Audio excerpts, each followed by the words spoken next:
Pancasila itu adalah sebuah ide yang menurut saya itu lebih rumit daripada ideologi-ideologi yang ada di dunia ini gitu. Jadi Pancasila itu kalau kata Bung Hatta itu jalan tengah gitu. Jadi dia bukan sosialisme, bukan juga kapitalisme, ya. Dia bukan liberalisme, juga bukan komunisme. Dia juga bukan agama, tapi juga bukan sekularisme. Dia bukan kiri, tapi juga bukan kanan, gitu. Jadi Pancasila itu adalah jalan tengah. Itulah sebabnya dia itu rumit, karena mengkombinasi banyak hal yang di tempat lain itu tidak bisa disatukan, gitu. Mengkombinasi hal-hal yang di tempat lain tidak bisa digabung, mengkombinasi hal-hal yang di tempat lain dipisah, gitu. Di dalam Pancasila kita menemukan penyatuan antara agama dan negara. Di dalam Pancasila kita melihat ide-ide kemanusiaan bergabung dengan ide-ide ketuhanan yang di tempat lain tidak bisa disatukan.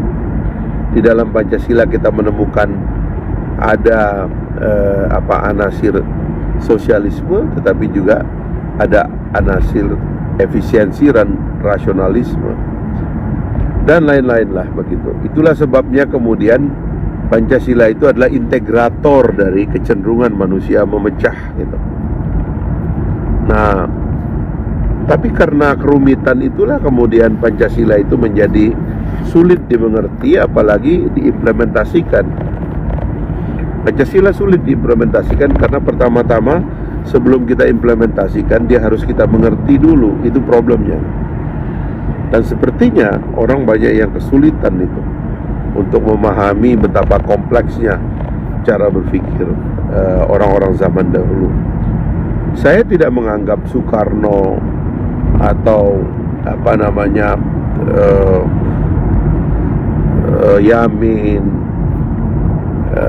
atau Supomo dan para pembicara dalam perdebatan BPUPK itu sebagai orang-orang super luar biasa, tidak semata-mata karena mereka sangat canggih lalu menemukan pikiran Pancasila ini, tapi karena justru seperti kata Soekarno, dia adalah saripati bangsa Indonesia yang memiliki kecenderungan integratif.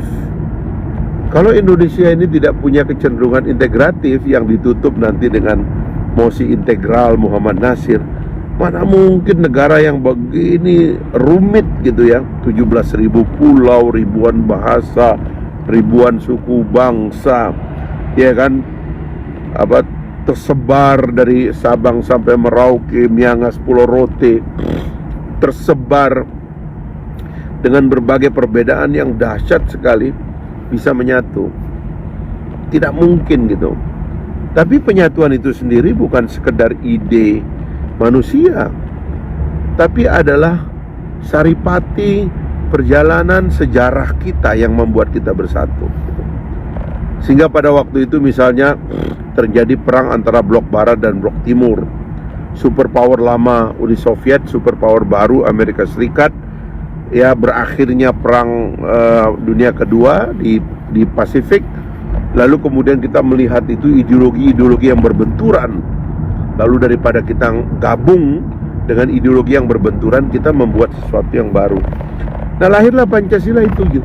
Jadi Pancasila ini rumit, jangan disederhanakan gitu. Nah, makanya kemudian belakangan ini saya menemukan banyak orang, banyak tokoh, banyak lembaga yang kesulitan memahami kompleksitas dari ide Pancasila ini, sehingga mereka ngambil jalan pintas. Itu Ketua BPIP mengatakan kalau kita bernegara, kita geser kitab suci kepada konstitusi. Satu ketidakmampuan untuk memahami bahwa dalam konsepsi Pancasila, kitab suci dan konstitusi itu adalah dua hal yang bersanding. Karena memang dua-duanya baik gitu. Kenapa mesti digeser gitu? Kenapa saya harus bergeser? Kenapa saya harus memilih antara agama saya atau kitab suci saya dengan konstitusi? Kenapa tidak keduanya? Apa betul agama tidak punya bimbingan dalam bernegara? Dan apa betul negara tidak bisa membantu agama di dalam pelaksanaannya gitu? Nah, ini kan kesulitan memahami kompleksitas ide-ide dasar dari Pancasila itu sendiri. Itulah sebabnya saya kasih judul di percakapan kita ini tentang kotak amal itu. Di mana kotak amal itu berada gitu.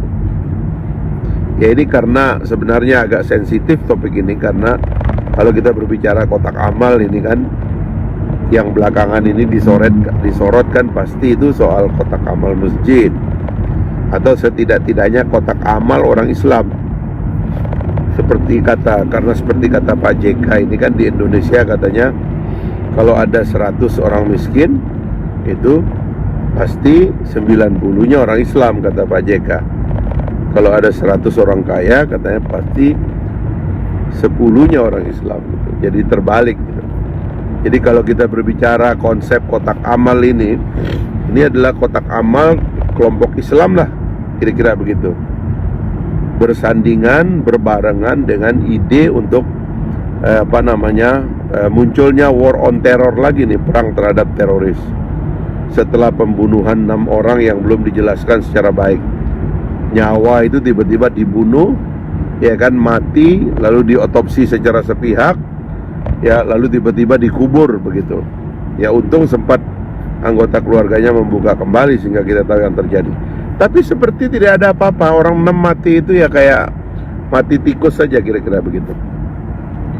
Tiba-tiba muncul ini isu teroris ini gitu. Dan isu teroris ini muncul dengan penjelasan yang lebih sophisticated. Dan yang agak mengkhawatirkan saya adalah karena ini mulai menyerang basis-basis keagamaan yang substantif sebenarnya. Karena kalau menurut saya, satu hal yang orang ini nggak paham adalah pertanyaannya, apa betul negara telah sepenuhnya membiayai negara? Siapa yang saling membiayai sebenarnya? Mana yang lebih banyak agama dibiayai oleh negara atau negara dibiayai oleh agama? Ini kan satu ide yang rumit, yang kalau kita tidak mengerti cara meletakkannya itu, kita menjadi salah. Saya termasuk yang beranggapan bahwa agama lah yang melahirkan negara. Kenapa? Karena agama ada lebih dulu. Agama umurnya lebih tua. Umat beragama itu lahir terlebih dahulu daripada warga negara. Itulah sebabnya bisa kita katakan agama dulu yang lahir, baru ada negara. Karena itulah kalau kita bersikap kepada agama, terutama elemen-elemen tradisional yang ada di dalam agama itu, kita perlu hati-hati. Jadi misalnya kalau sekarang ini kan setelah sekian abad kita beragama, lalu ada tuduhan bahwa kotak-kotak amal itu dipakai untuk membiayai gerakan teroris. Pertama-tama kan yang harus dijelaskan ini adalah, ini yang rumit ya, apa sih teroris yang disebut ini, yang mana sih sebenarnya gitu. Kita itu seperti mendengar ada cerita lama yang diulang begitu. Sementara kita nggak tahu ini konteksnya apa sih sebenarnya gitu. Masih ada organisasi yang bernama Jamaah Islamiyah. Kita nggak tahu siapa pemimpinnya, bagaimana mereka berorganisasi, kantornya ada di mana, terus apa kegiatan hari-harinya, siapa saja orangnya itu, dan seterusnya lah. Jadi kita ini tidak terlalu tahu ini karena nggak pernah dijelaskan. Tiba-tiba sekarang ada ini. Oh, ternyata mereka canggih, kemudian punya bunker, tempat latihan, tempat membunyikan senjata malam-malam. Kalau mau nyoba, ya come on. Kok nyoba senjata di rumah? Nyoba senjata kan di hutan aja.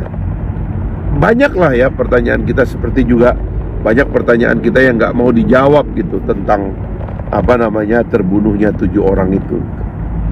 Perbedaan pandangan atau perbedaan omongan dari aparat. Kapolda mengatakan tembak-tembakan, ya kan, kabar reskrimnya mengatakan atau rekonstruksinya mengatakan dirampas, ya kan, lalu dibunuh dan seterusnya lah.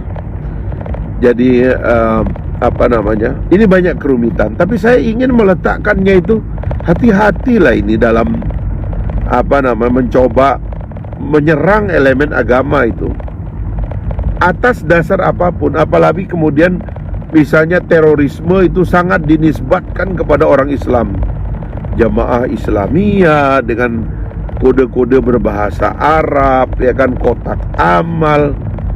Ini betul-betul mengantarkan kita kepada akar atau permulaan satu konflik baru yang sebenarnya kalau kita lihat ya, sudah tidak ada lagi negara di dunia ini yang mau mengambil tema ini sebagai tema hari-hari mereka.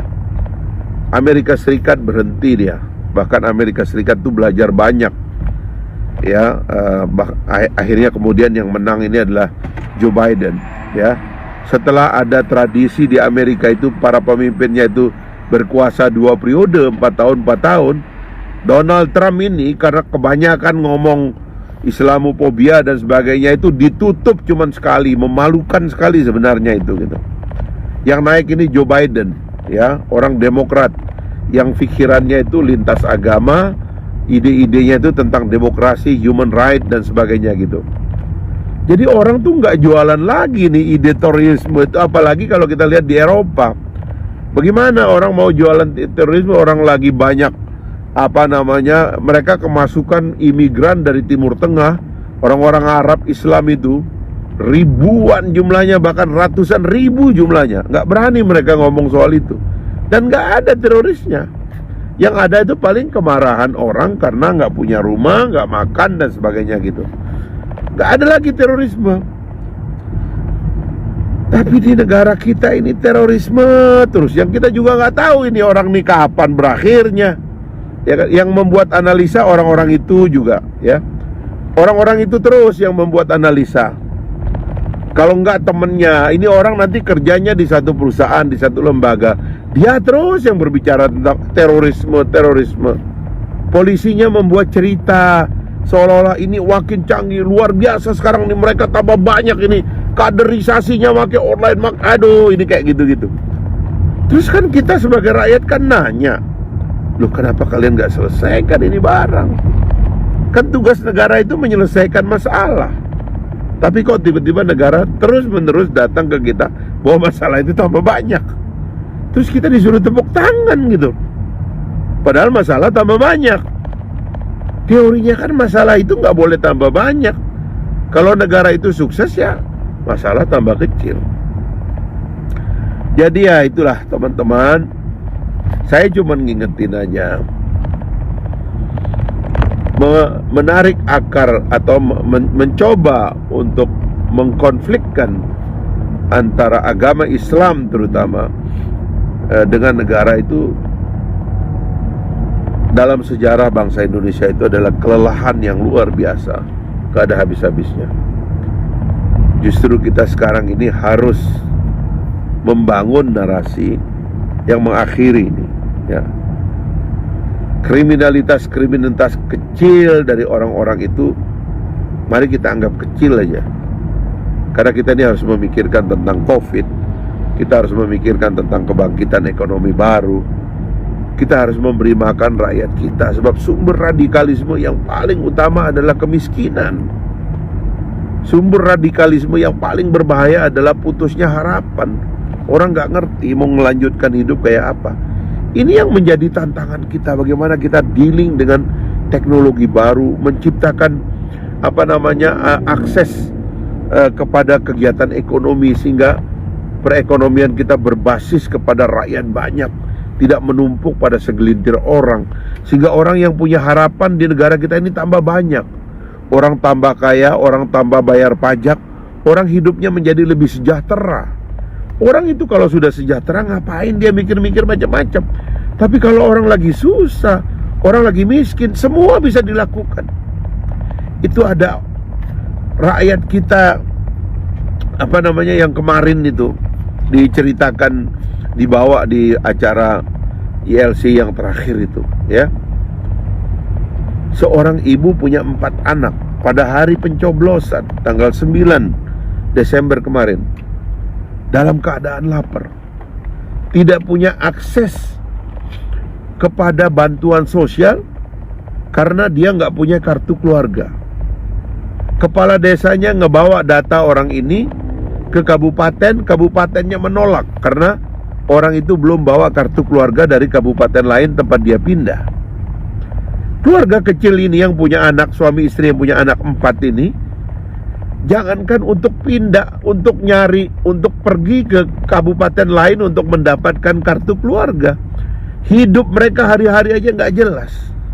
Ketika perginya, suaminya pergi membawa seorang anaknya pergi nyoblos, dugaan saya karena di beberapa daerah nyoblos itu dapat uang ya, karena ada kandidat yang memberikan uang, mungkin dia pergi. Lalu kemudian istrinya itu ditinggal dengan 3 anaknya yang dalam keadaan kelaparan. Istrinya melihat anak-anaknya, dia stres. Apa yang dilakukan? Dia lakukan tindakan membunuh anaknya. 3 anaknya dibantai oleh dia, dan setelah itu dia bunuh diri. Ini kan yang berbahaya yang harus kita hadapi. Kok nyari persoalan lain, kok nyari penyakit lain?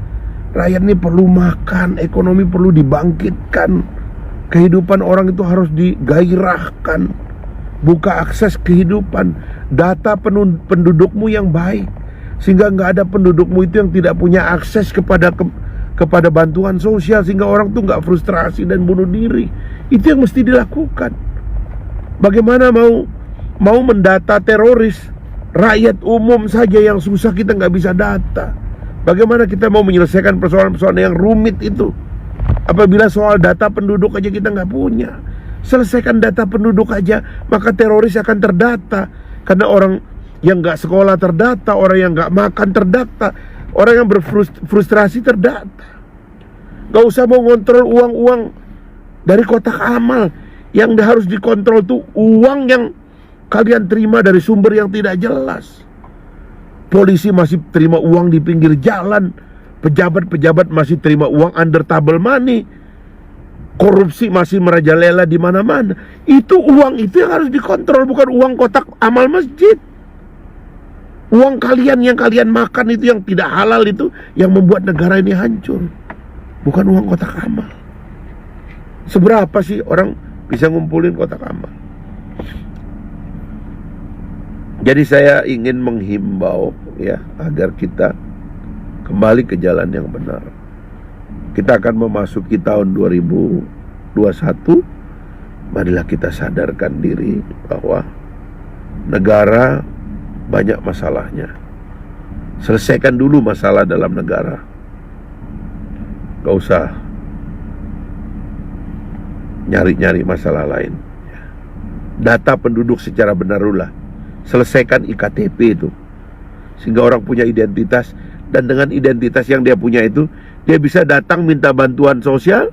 Bantuan sosial itu cair sehingga dia nggak harus bunuh anaknya, nggak harus bunuh saudaranya, nggak harus bunuh ibunya, seperti yang terjadi di banyak tempat sekarang ini. Data penduduk aja beresin dulu, sehingga nggak ada orang yang frustrasi, nggak bisa berhubungan dengan negara. Begitu cara berpikirnya, bukan cari yang lain-lain. Saya sudah sampai, teman-teman sekalian. Mudah-mudahan pandangan yang saya sampaikan ini mengingatkan kita lah bahwa bernegara ada abjadnya.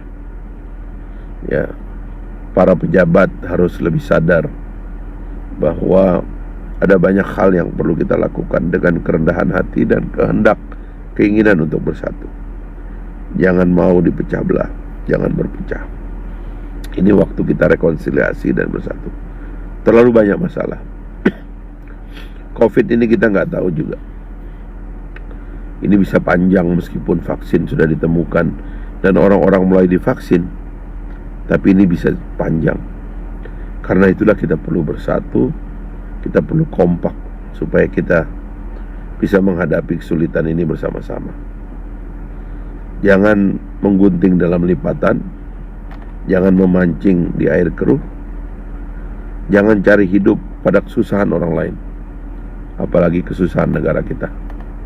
Jangan korupsi bantuan sosial. Ya, zalim ya, setinggi-tinggi dan serendah-rendah kejahatan adalah mengkorupsi bantuan untuk orang susah, untuk orang miskin. Mudah-mudahan kita semua bisa mengingatkan semua orang dan gak usah takut ya, karena menasihati orang nanti dianggap ITE dan sebagainya. Gak usah takut, niat kita akan sampai, asalkan tidak disertai kebencian. InsyaAllah kita akan punya kekuatan untuk terus melangkah. Terima kasih teman-teman sekalian yang komentar banyak sekali, yang nonton langsung sampai 1000. Mudah-mudahan kita jumpa saat-saat yang lain. Assalamualaikum warahmatullahi wabarakatuh.